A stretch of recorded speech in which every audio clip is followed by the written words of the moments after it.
Magluto tayo ng patola habang nagkakapit ako, guys. Kasi yung kanin natin nagluluto pa lang. Diba? Patola, tapos lagyan ko na siya ng yung tiniling na karne, kamatis, saka sibuyas bawang.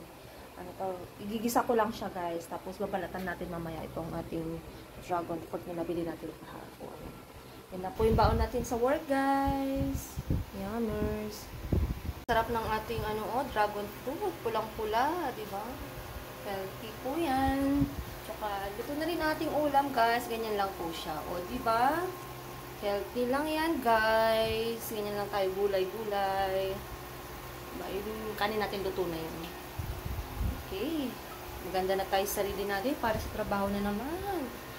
Isang araw na, bakbakan na naman sa trabaho, guys. Thanks God for this day, for this another wonderful day. Okay guys, nakabis na naman tayo, guys. Ready for work. So tara na, guys, para hindi tayo ma-traffic. Diba, guys? Yung isa dun is nakatulog siya. Kaya tara na. Kain tayo, guys. Lunch break ko na. O diba, ito yung niluto natin kanina. Tapos yung prutas natin. Diba? Kain tayo, guys. Guys, andito na tayo sa Christmas. Medyo pagod tayo, guys, kasi dami nating clients, tapos mag-isa lang natin naka-duty ngayon. So, ito na tayo. Wow, malapit na matapos dyan, guys. Ganda eh.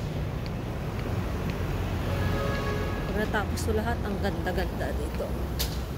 Diba? Ang ganda talaga.